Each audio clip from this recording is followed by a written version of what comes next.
Good afternoon. My name is Sebastian, I'm Smina. Mahesh. and we did hospital readmission rates with regards to diabetic patients. So I'm gonna go over the business case.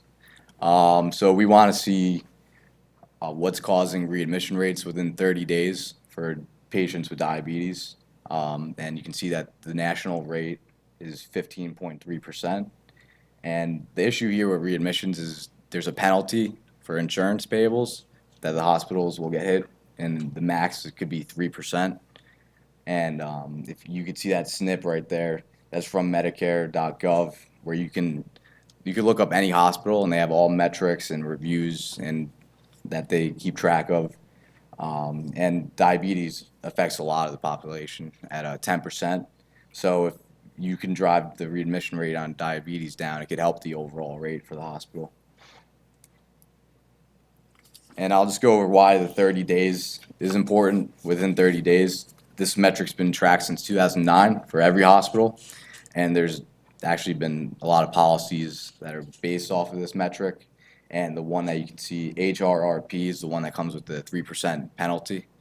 And there's some controversy with this rate because there's a lot of things that are out of the hospital's control when a patient leaves, if they're following their medications or if their socioeconomic status, if they're not too literate when it comes to healthcare. So that's kind of a problem that hospitals have to deal with.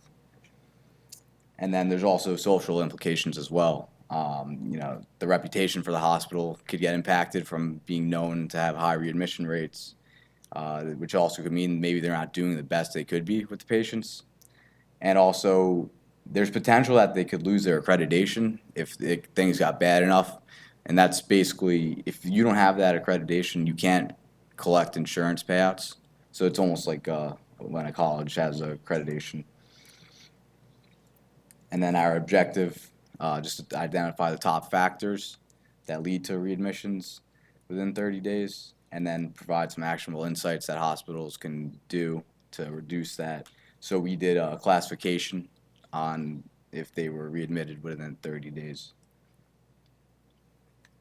So this data set was 10 years worth of data from 130 hospitals, and the average rate was 11.1%. For our target variable, there were three values. So readmitted in less than 30 days, more than 30 days, and then no readmission. So just for the classification for two class, we just combined the readmitted with more than 30 days and no readmission. And so we have our target. And then just some of the pre-processing. Thankfully, this was nothing like KDD. It was a little easier than that. We made some bins for hospital time and number of inpatient visits, removed some fields that had a lot of values missing, engineered the target variable, like I said, and then the data dictionary was kind of pretty extensive, and there was some lookups that we had to do on the data. And then we also split the data in Azure. We did 80% for the training, and then we did 20% for the validation. So we utilize Data Robot for our project. We examined our top three models are the Extreme Gradient Boosted Tree, AVG Blender, and the Elastic Net Predictions. And so we chose payoff as our choice of metric because since our whole goal is to lower the least amount of readmissions that we have, the more profit the hospital is going to regain. And so Elastic Net Predictions came out to be the highest payoff, and also with a lower threshold, so we were able to catch those readmissions at a better rate, at a more profitable rate. And as also you can see, all the models performed fairly close to each other. And so I'm going to talk about how we came up with our hospital costs. So through our research, we decided that an average inpatient stay was $2,000 a night. And so in concerning with our data set, the patient stayed at an average of 4 nights, total to $8,000. And so the current regulation for hospitals and regarding payouts is if a patient is readmitted to the hospital will lose 3% of the total profit. And so if a patient gets readmitted, they would get 97% of the total payoff um, of the total revenue of someone coming in. And so and we assumed that every patient had an insurance policy of an 80-20 policy where the insurance company would cover up to 80% and the patient would pay 20% up front. And so if someone was covered under the insurance, the hospital will earn $6,400 of the total of the $8,000. And so 97% of 6,400 gives hospitals about $6,200 instead of the 6,400, resulting in roughly the $200 loss. And the payoff is focused on receivables only. And so this is our confusion matrix. Our true positives, the model predicted that there was readmission, and there was a readmission, so the hospital earns $6,200. The true negative, the model predicted there was no readmission, and turns out there was no readmission, so the hospital earned the full 6,400. And the false positives, the hospital predicted there was going to be a readmission, but then the patient comes in for a visit instead, so we utilized all the resources for a readmission. So that, in other words, that's an opportunity cost of $6,000. And the false negative is the model predicted there was going to be no readmission, but there turns out to be a readmission. So that's the opposite effect. So the hospital loses $200 in opportunity cost. And so after running the models, these were our top predictors. The patient ID. So if the same patient came in multiple times, that would be a readmission. So that was our top feature, and also the number of medications of when the patient was in the hospital. Also the time in the hospital, the number of lab procedures the hospital performed on the patient, and also the primary diagnosis that the hospital assigned to the patient. So here we see the effect of the number of inpatient visits on the readmission rate. So as the number of visits increase, the average readmission rate also increased. And here we see the the effect of the number of medications on readmission rate. So as the number of medications administered increase, the average readmission rate also increased. Here we see the effect of the days spent in the hospital on readmission rates. So the longer the patient stayed in the hospital, the higher the readmission rate was. And here we see the effect of the number of procedures on the readmission rate. So patients who had two or more procedures done had less of a readmission rate, and patients who had one procedure done had the highest readmission rate. And here we see the effect of diagnosis type on readmission rate, and patients with diabetes as their primary diagnosis had the highest readmission rate. Well, coming to the conclusion part, this diabetes has been discovered around the world, and there is a significant increase in the number of patients worldwide. Today, if we look at this number, like 1 in 11 people across the world is a diabetic. And more than 400 million people in the world, they are diabetic. So there are few things that we need to understand, like, which we can do when we are at home to control the disease rather than, going to the hospital and staying there, getting the treatment and paying the medical bills, paying the insurance bills. And, we can take some sort of measures like, proper diet, having food on time, and then doing some exercise, do some yoga in the morning, have food on time, don't delay when you are eating food, don't eat more, reduce your carbs. And there are certain things that you need to take care, especially with respect to diabetes. And also there is an additional thing that I wanted to bring here is that you need to go for a blood checkup to check your blood sugar level, especially when the figures are between 5.7 and 6.4. The doctor always advises you that you are a pre-diabetic and you have to take care of certain steps and measures, and you need to take care of your blood levels, and eventually all these will matter, like your diet, exercise, and prescription. And also, you cannot just completely rely on the hospital by just going to the hospital and then taking their advice all the time. Like if they ask you to stay back in the hospital for a few more days for the treatment and all, instead you can do something. It's a kind of exercise or maybe kind of a home thing that you have to do. It has to start from your house. And also there are certain quality gaps that we can see in the diabetic inpatient care process. And also we need to identify certain precautionary measures for better treatments that we can see in the next slide, actionable insights. So in this actionable insights, hospital staff can incorporate a routine of documenting. We know that the patient is coming in. We know that there are certain reports that are getting generated every time you come to the hospital, and you need to properly document it. Documentation is very important, and you need to safeguard all of these documents in a proper fashion.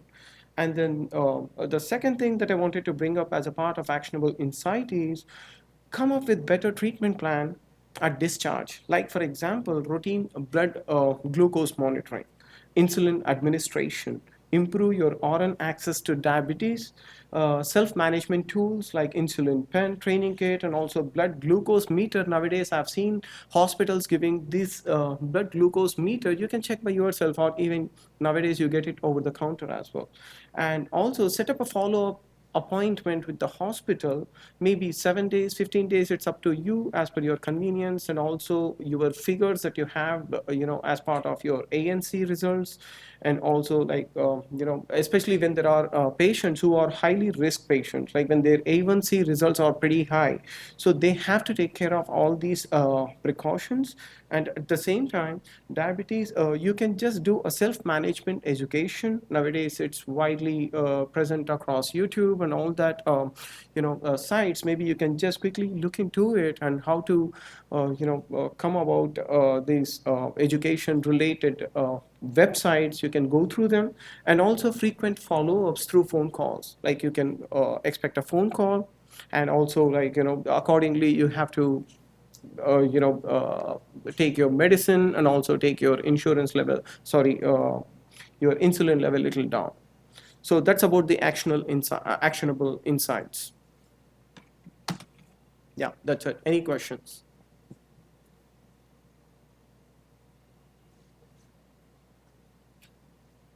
Questions?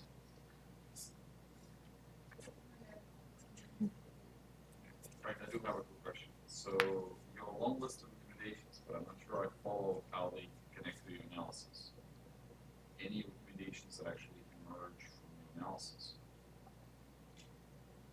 Well, setting up the follow-up discharge care, so that would help reduce the readmission rates. Was there something in the way of features in the analysis that was related to that? No, that's just something. Right, so can you just go back to the list of the top 5 predictors?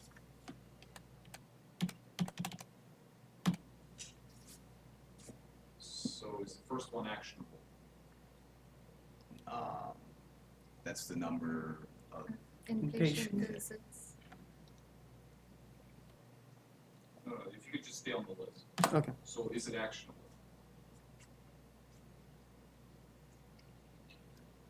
And I don't mean to put you on the spot, I'm just generally asking. well, they, So that particular feature tells us something about the history, Yeah. how often the patient will come in fast. Okay, second one, number of medications. Is that actionable? Yeah, number of medications. If you follow, as I mentioned in the last slide, like if you take all those precautions, like these are the 5 predictors wherein you can reduce the amount of. But this doesn't tell you anything about adherence. It just tells you how many drugs have been prescribed to a person. Yeah. Right? And presumably, the more medical conditions a person has, the more medications they take, been prescribed. Whether they take them or not is a separate question. We don't have to. So it's basically a signal of general health status of the patient. Is that actionable? Kind of hard to see. Right? Time in the hospital. So is that time spent? Number of days. Number of days. Yeah, number of days. Okay.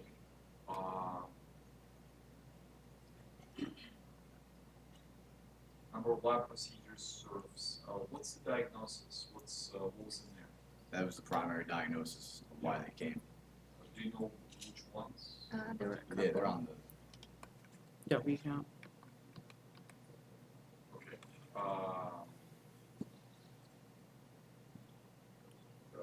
So you're not showing us the percentage that got. it's at the bottom. I'm sorry? Percentage is at the bottom. The It's rate, at the bottom.